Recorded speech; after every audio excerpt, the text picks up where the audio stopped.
नमस्कार।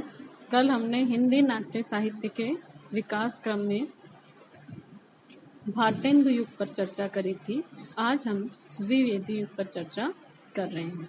भारतेंदु युगीन नाटकों में हमने ऐतिहासिक, पौराणिक, सामाजिक कुरीतियों दूर करने से संबंधित अनुदित आदि नाटकों की परंपरा देखी। द्विवेदी युग में देखते हैं कि आलोच्य युग में नाट्य साहित्य की दृष्टि से कम समृद्ध रहा। इस काल के नाटकों को निम्न वर्गों में विभक्त किया जा सकता है: पौराणिक नाटक, ऐतिहासिक नाटक, सामयिक परिस्थितियों से प्रभावित नाटक, रोमांचकारी नाटक, अनुदित नाटक आदि। सबसे पहले हम लेते हैं पौराणिक नाटक। पौराणिक नाटकों में राधाचरण गोस्वामी कृत श्रीदामा, शिवनंदन सहाय कृत सुदामा, राम नारायण मिश्र कृत जनक बाड़ा, बाल कृष्ण भट्ट कृत वेणु संहार, जयशंकर प्रसाद कृत करुणालय, माखनलाल चतुर्वेदी कृत कृष्णार्जुन युद्ध प्रमुख है। इसमें भारत के जो पौराणिक चरित्र हैं उनको लेकर के इन नाटकों की रचना हुई थी। ऐतिहासिक नाटकों में गंगा प्रसाद गुप्त का वीर जयमल, वृंदावन लाल वर्मा का सेनापति उदल, बद्रीनाथ भट्ट का चंद्रगुप्त, जयशंकर प्रसाद का राज्यश्री नाटक उल्लेखनीय है। सामयिक परिस्थितियों पर प्रताप नारायण मिश्र का भारत दुर्दशा, भगवती प्रसाद का वृद्ध विवाह, मिश्र बंधु का नेत्रोन्मिलन प्रमुख है। इन नाटकों में नाटककारों ने सामयिक, सामाजिक, राजनीतिक जीवन की विकृतियों को उभारने की चेष्टा की थी, किंतु इनका प्रमुख लक्ष्य समाज सुधार ही था। रोमांचकारी नाटकों की रचना 19वीं शती के अंत और 20वीं शती के प्रारंभ में हुई थी। ये पारसी कंपनियों के वातावरण से प्रभावित थे और प्रायः उन्हीं के द्वारा अभिनीत होने के लिए लिखे जाते थे। रौनक बनारसी का इंसाफ महमूद और हुसैन मियां जरीफ के लैला मजनू, गुल बकावली, इशरत सभा, अली बाबा, चांद बीबी तथा हातूम ताई आदि को विशेष ख्याति मिली थी। द्विवेदी युग में भारतेंदु युग की ही भांति संस्कृत, अंग्रेजी और बंगला भाषा के कुछ नाटकों के अनुवाद भी हुए।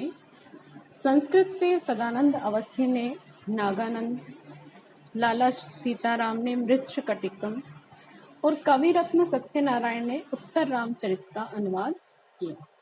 अंग्रेजी में शेक्सपियर के नाटकों का अनुवाद लाला सीताराम और चतुर्भुज औदिच्य ने किया। बंगला भाषा से कुछ नाटकों का अनुवाद ब्रजनंदन सहाय ने किया। हम देखते हैं नाटकों के अध्ययन करने पर पता चलता है कि इन नाटकों में तत्कालीन समाज की विकृतियां सभी प्रकार के नाटकों में उभर करके सामने आई हैं। कुछ नाटकों में विदेशी शासन के प्रति विरोध का भाव भी प्रत्यक्ष होता है। इनमें देश की हीनावस्था का संकेत भी मिलता है। नाटक चाहे पौराणिक हो चाहे ऐतिहासिक, उनमें तत्कालीन समाज का स्वरूप कहीं न कहीं उभर कर अवश्य आया है। ये द्विवेदी युगीन नाटकों की प्रमुख नाटककार, उनकी कृतियां और प्रवृत्तियां थी। कोई भी रचनाकार अपने समय से निरपेक्ष रहकर के रचना नहीं लिख सकता, तो द्विवेदी युग में भारतीय स्वतंत्रता आंदोलन गांधी जी के प्रभाव से धीरे धीरे अपना रूप ग्रहण करते हुए बढ़ता चला जा रहा था। तो वो सारी चीजें हमें तत्कालीन नाटकों में भी देखने को मिलती हैं। हिंदी नाट्य साहित्य के विकास में तीसरा और सबसे महत्वपूर्ण युग प्रसाद युग है। प्रसाद का पहला नाटक राज्यश्री 1915 में प्रकाशित हुआ था और प्रसाद जी की मृत्यु 1937 ईस्वी में हुई। इस प्रकार 1915 से 37 ईस्वी तक की कालावधि को प्रसाद युग कहा जा सकता है। प्रसाद के अतिरिक्त इस युग के नाटककारों में विशंभर नाथ शर्मा कौशिक, बद्रीनाथ भट्ट, गोविंद वल्लभ पंत, सुदर्शन, दुर्गा प्रसाद गुप्त, बेचन शर्मा उग्र, जगन्नाथ प्रसाद चतुर्वेदी, लक्ष्मी नारायण मिश्र, उदय शंकर भट्ट, जगन्नाथ मिलिंद, चंद्रगुप्त विद्यालंकार, हरिकृष्ण प्रेमी, सेठ गोविंद दास आदि विशेष रूप से उल्लेखनीय है। हिंदी नाट्य धारा को पुनः तरंगित करने, नई दिशा देने और उनमें प्राण प्रतिष्ठा करने के लिए जयशंकर प्रसाद का आविर्भाव हिंदी नाटक के लिए एक वरदान सिद्ध हुआ। इतिहास, संस्कृति और दर्शन के आधार पर प्रसाद ने अपने नाटकों का सृजन किया। इतिहास के उपयोग के संदर्भ में प्रसाद जी की यह टिप्पणी दृष्टव्य है। इतिहास का अनुशीलन किसी भी जाति को अपना आदर्श संगठित करने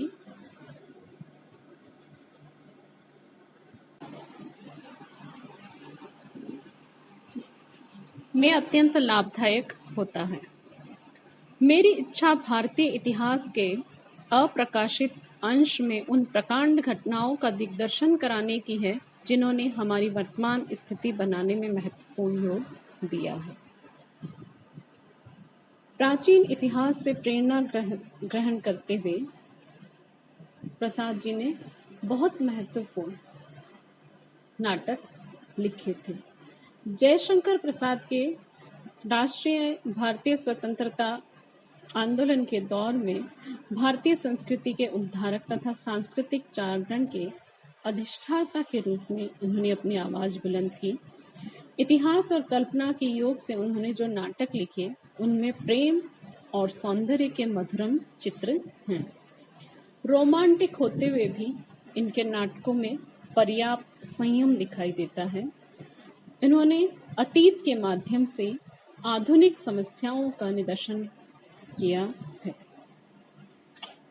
प्रसाद जी के नाटकों में सज्जन, प्रायश्चित, कल्याणी परिणय, राज्यश्री आदि शुरुआती दौर के हैं।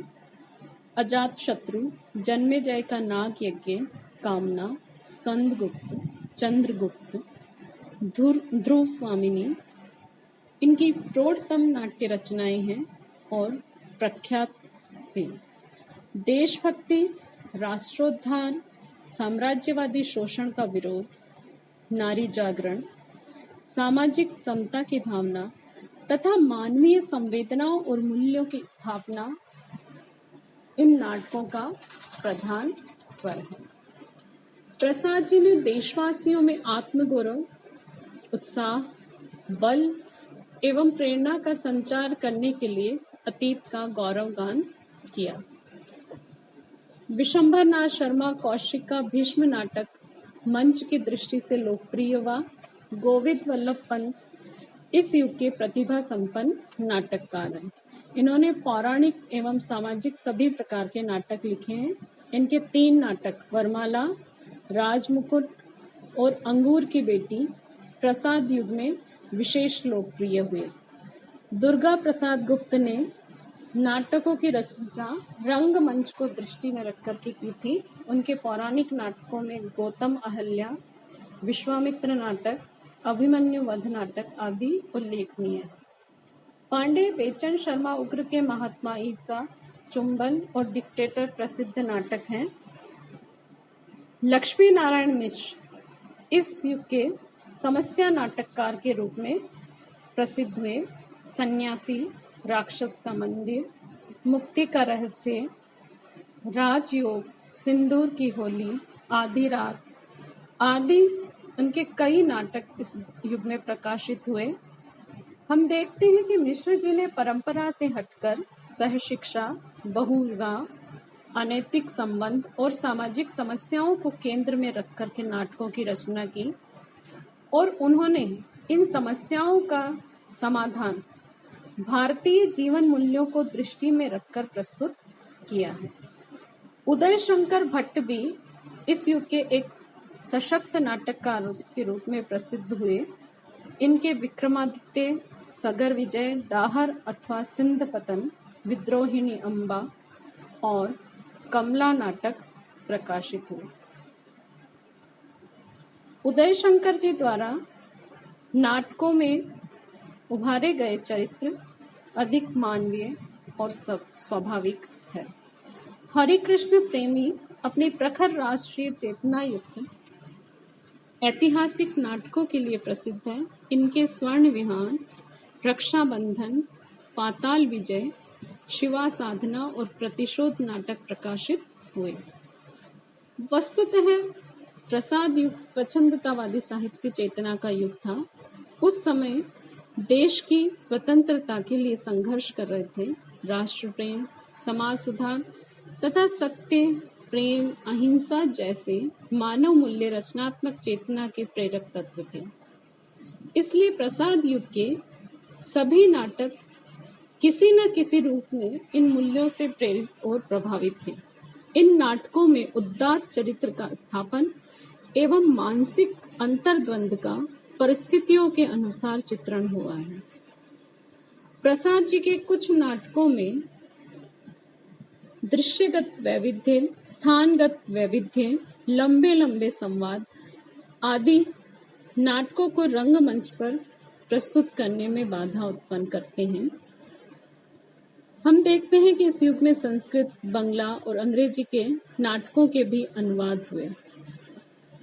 इस प्रकार प्रसाद युगीन नाटकों में हिंदी नाट्य साहित्य का विकसित रूप देखने को मिलता है, जिसमें भारतीय एवं पाश्चात्य नाट्य कला का अनुपम समन्वय